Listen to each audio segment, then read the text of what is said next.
Hello and welcome. You're watching Left, Right and Centre. I'm Gargi Rawat. Our top story, Aryan Khan's bail order was released today and shockingly, it's very clear there is no such case against Shah Rukh Khan's son, at least not what the Narcotics Control Bureau was making it out to be.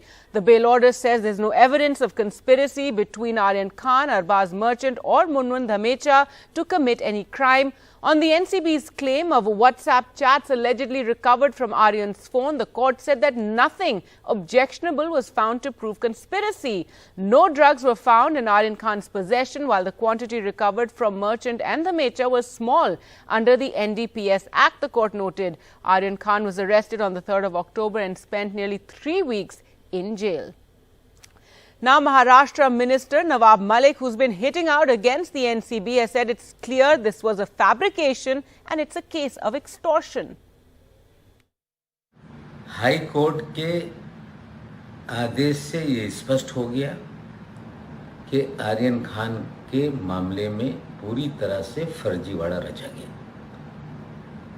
ये पूरी तरह से kidnapping और उगाही का मामला था। केंद्र सरकार को समझना पड़ेगा कि कोई अधिकारी फर्जीवाड़ा रचकर पूरी तरह से लोगों को बदनाम कर रहा है, उगाही कर रहा है, ऐसे अधिकारी पे कार्रवाई करे, उसे बचाने का काम ना करे।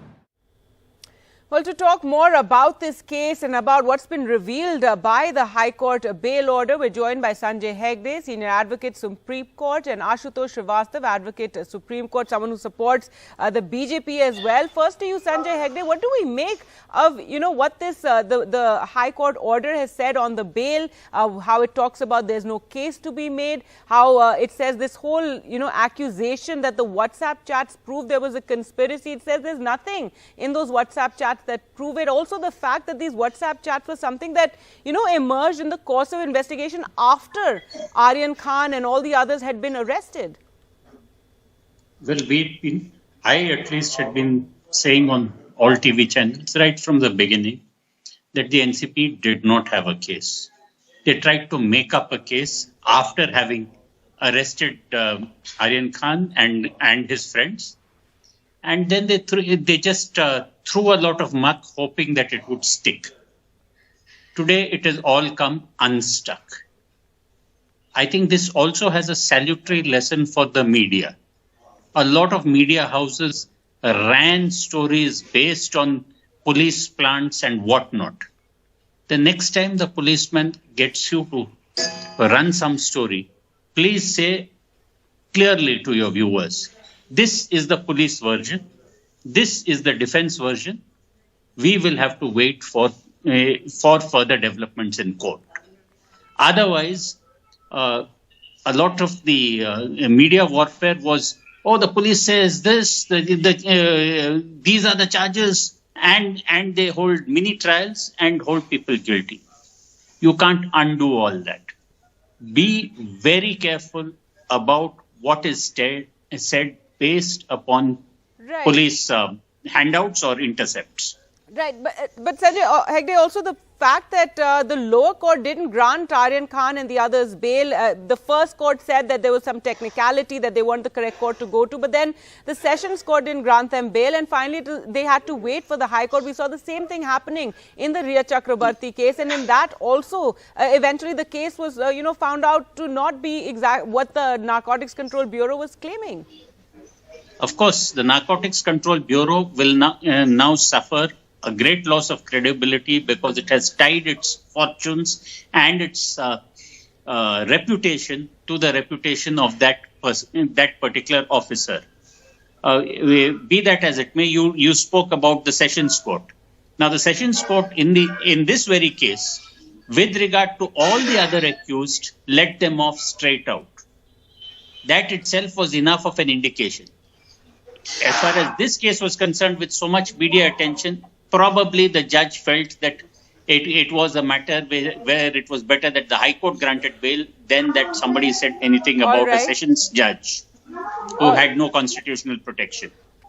All right, Ashutosh, your view on this, and especially now the way this case has been handled. We're also joined by Kunika Sadanand, actor and advocate in the Bombay High Court. But Ashutosh, first to you, this has brought it's been a disservice really the way this case has been handled. There's been so much attention to it. Of course, it's Shah Rukh Khan's son. It's been talked about worldwide, and now you find out it's such a flimsy case. You're really questioning how this all came about. And after the Riya Chakrabarti case, I really hadn't thought we'd see something like this happen again.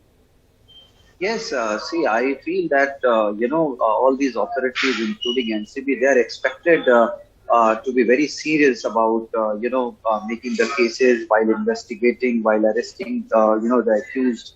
Obviously, this is very, very important. Now, when nothing was recovered from Mr. Aryan Khan, and he was accused under the conspiracy, using Section 29 of NDPS.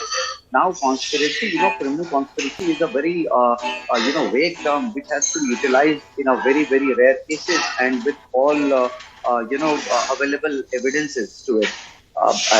Criminal conspiracy is something where, five people, if they are going to, rob a bank, and four people, they enter the bank and with arms and everything. And out of these five, one is standing on the staircase just to see if somebody is entering the bank. All those are the technicalities of this case, but I'm just saying. So the question arises when the prosecution goes. Obviously, this fifth one who was standing on the staircase will also be prosecuted for the same offense. But the question arises whether this person, the fifth person, was really having conspiracy, was really having the the criminal mind to do so, or there could be some innocent person just standing on the staircase, but he was also, arrested, considering that he was. But don't you think now the Narcotics Control Bureau should also be investigated? There should be some sort of, action taken. We do know there's an SIT looking into the role of Mr. Wankhede, but even for this to happen again in this manner. Yes, I feel that every authority is responsible to the acts they do. And, obviously this is just a bail. Obviously this is not a trial. The trial will continue and then we'll come to know, because there will be further investigation in the matter. The charge sheet has not yet been filed. But prima facie, what is seen now is obviously disturbing to everybody. And it cannot be, an entire department cannot be blamed. But yes, the people who have investigated. All right, I'd like to get Kunika in as well. And Kunika, your comments on what has been revealed today in the High Court bail order. Also, it does seem, and everybody's pointing out, a blatant misuse of power. And again, I can't believe that, after what we saw happen in the Riya Chakrabarti case, where the charges against her were so flimsy, they couldn't be proved. That case also is dragging on, but she's out. And, we're seeing somewhat a repeat of that. Absolutely, Gargi. I want to point out here that when this whole thing started, I had said that Aryan Khan has access to lawyers and a whole battery of lawyers, a team of lawyers. What happens to the poor man or any common citizen who is inflicted with this, this problem, or who's conned into this problem? I'm going to call it a con now because it is really a con game. And I also want to thank the fact that Nawab Malik brought up these issues, because at that point in time I was very upset that he was targeting an officer. But look at what has happened. Here we are seeing that, and there was a channel doing a vox pop on Mr. Wankhede and taking popular votes from people on ground that we are with you, and there was this whole thing. The point is here that you have put that Section 29 for the simple reason to put the fear of God into this boy and his family and people around. And so it's like a double-edged sword where you are telling people you better keep quiet, don't talk about the important issues. Secondly, you're putting pressure on the family and on the other people who are concerned with the immediate family, that look, you can be a celebrity, but this is what we have done. I want to point out here, very, very important, that ED, CBI, NCB, these are tools of the government, no matter which party is in power. They are tools of the government, and this needs to be checked right now, not because of Aryan Khan only, but because of a common citizen who's going to get affected. People, they will file charge sheets against you, file an FIR against you, then they will keep calling you, they will not file the charge sheet. There are umpteen cases like this. The Economic Offences Wing, the ED, the CBI, they will keep calling your office, your staff, your family members for investigation, but they'll not file the charge sheet because they know they have nothing against you. So this needs to stop, and serious investigation needs to be done about this. And I really hope that Mr. Shah Rukh Khan and his team of lawyers really go hammer and tongs at this, because they will be doing the service, they will be doing a good service to the nation and to the people of the nation. Right. I remember Riya Chakrabarty's lawyer had said the same thing, that, he would file for defamation, especially because of the media trial that took place. Sanjay Hegde, final word to you. The fact that Konika has made these comments or this, case she's making, that how can an NCB officer do something just by himself in this manner and, just be like this lone agent who is carrying out these sort of very high-profile investigations? Shah Rukh Khan's son, again, I'm just saying he's in his 20s, but Shah Rukh Khan is a superstar, and again, this has made news around the world. Absolutely. And what kind of news, what kind of impression does it leave about our agencies? It is time that every policeman in this country realizes that he has only one master. It is not the politician, it is the law, and it is the constitution that he is bound to uphold. Do everything lawfully and nobody can pick a finger. Today, in the case of this particular officer, all that I can say is that these are two prominent victims that have come to light. Mr. Malik has been highlighting some other victims also, including his first wife's cousin, who is supposed to have been fixed in a NDPS case. Imagine if one officer can do this, and imagine if there are rogue officers in various other agencies. And everyone can't afford these high-profile lawyers, these star lawyers to come in. No, and we are not a police state. It now behoves both the courts and the media to have a dose of healthy skepticism about anything that the investigative agencies put out. All right, one final word to Konika. I'm completely out of time. Konika, you wanted to make one point. Just go ahead. Yes, I wanted to say that, is there a rule of law in this country or not?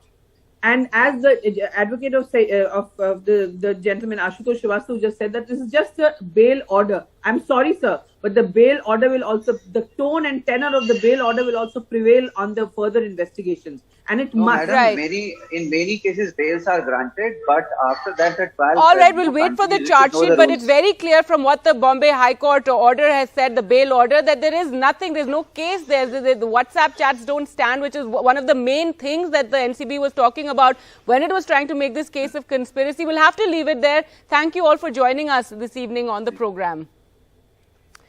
All right, that brings us to the second issue we're discussing today on Left, Right and Centre. Now, Prime Minister Modi spent the day today attending official events in Lucknow. It was his second straight day in UP as the BJP is pushing hard in the state that it hopes to retain in the crucial state elections, which are just months away. The focus, however, as far as all the political developments went, firmly remained on the repealing of the farm laws and the entire controversy around it.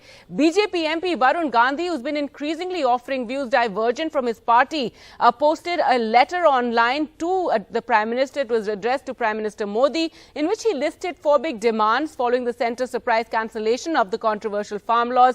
He's reminded the Prime Minister that over 700 farmers would have still been alive had he taken the decision earlier. He's also demanded 1 crore compensation for those who died during the protest. He also demanded that all politically motivated cases filed against farmers be dropped, and their demand about the minimum support price be looked at. He also raised the issue of the deaths of farmers in UP's Lakhimpur Kheri last month, calling the entire incident a blemish on our democracy. Well, to talk more about the Prime Minister's decision as well as the impact that all this would have on the upcoming UP elections, because really that's what everyone is talking about, how it just does seem this decision taken in view of the elections. We're joined by Yogendra Yadav, Member Coordination Committee of the Samyukt Kisan Morcha, a member also of Swaraj India, Supriya Srinate, a national spokesperson of the Congress, and PKD Nambiar, a political analyst and someone who supports the BJP. Yogendra Yadav ji, first to you. We know tomorrow the farmer unions are going to be meeting and taking their decision, but what is the impact you feel this move of the Prime Minister's will have on the ground in UP? Is it going to convince farmers? Is it going to convince voters? There was a time when I used to do this election analysis. Fortunately, I don't do that anymore. I would simply imagine that the voters would not simply look at the fact that the Prime Minister has repealed these 3 laws or has promised to do so. They would also remember that it took the Prime Minister more than almost 1 year to do so. They would also recall the fact that when the unconstitutionality of these laws was quite evident, despite that the government went ahead with it.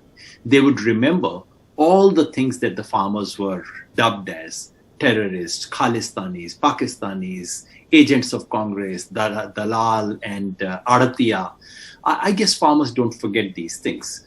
So when the Prime Minister does go back, and of course it is a major retreat from the government, and it is a very welcome crack in that whole facade of omnipotence that this government has created.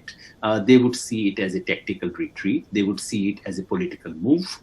And they would see it as a sign of weakness and growing unpopularity of the government. I don't think this is going to convince the farmers that this government is pro-farmer, because that is something they have seen. If the government was pro-farmers, the least they would have done was to consult the farmers before they brought these bills. If the government was pro-farmers, the government would have known last year in October and November that the farmers didn't like it very much. They could have withdrawn it at that point. If the government was even humanitarian in the month of January and February, when farmers were sleeping out in the cold, they could have at least spoken and withdrawn some of these things. When it does, it looks like a political, cynical move, which is unlikely to move the farmers. That's my estimate. It is not election analysis. It's just my political sense. All right, P.K. Nambia, your response to that, and also how it's being said, especially what happened in Lakhimpur Kheri, where you have the junior minister of state's son actually driving his car, running over farmers. He's now in jail. The minister remains where he is for the moment, and the impact of that on farmers and on the people in UP has been huge. And it's being said that it's reports due to that has led to this decision. So I don't agree with you on that, because there was multiple reasons for this decision. In fact, the Prime Minister himself has clearly mentioned during his address that it is a very well intended, which is required to have this reform on the agriculture reform is one of the must for this country, for the farmers, of the large amount of farmers to come up in the ladder. But unfortunately, a large number of some section of the people, especially in the Delhi and the adjoining Delhi areas, the farmers who have the muscle power, in other words, have been able to somewhere block the roads. We have not seen too much of road blocks across the country other than this. So I have been a great supporter of this particular. Yeah, it was meant as a move to pressurize the government. It's the seat of the government. So yes, farmers did arrive from all over to Delhi. Dagi, I am saying that it is of course the democratic rights of the people who do not agree to this particular laws which has been passed. And I think finally the government has taken a decision that the Prime Minister, he could have simply announced it through a press release, but whereas the Prime Minister addressed the nation and said, such an emotional way, conveyed to the people that yes, if कुछ भूल अगर हमसे कुछ भूल हो गया या हमारे से कुछ रह गया होगा तो इससे और क्या कर सकते हैं? This is the best way. The true statesmanship is what he had shown to the. All right, Supriya. Let me get Supriya in here. Supriya, your comments on this. Congress, of course, is observing Kisan, Vijay Devas, etc. But with this move, the BJP in Uttar Pradesh, perhaps, again, the impact on the voters, and it could become acceptable to certain smaller parties and as an ally in the elections. The RLD, Samajwadi Party, tie-up is not final yet. I just want to make a brief comment before I want to talk about electioneering. This shows panic on the part of the Prime Minister, and panic not because farmers were inconvenienced for almost a year, not because 700 farmers lost their lives, not because a boy in Lakhimpur, the son of a Union Home Minister, feels he can run down and mow down people under his car, and the man continues to be India's State Home Minister.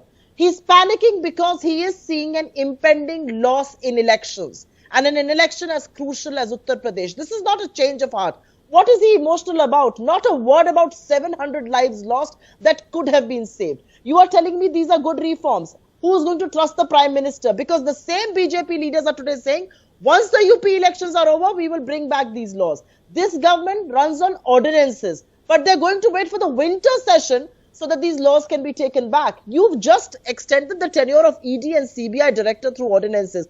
Who are you trying to fool? And Gargi, now to answer your question directly, if anybody believes that electorate in India is so gullible and so vulnerable and so stupid that you make them suffer for a year, you take on India's farmers yet again after land acquisition where you had to do an about turn, and people will go and vote for you. He's really, he's perhaps daydreaming. I will only say one thing. 700 farmers have lost their lives. People were mowed down in Lakhimpur. The man continues to be the Union State Home Minister. If you have any shame, sack your minister tonight, not tomorrow morning. PK Nambiar, this is something the BJP's own MP, Varun Gandhi, has written this letter and made it extremely public, in which he's asked for the same thing.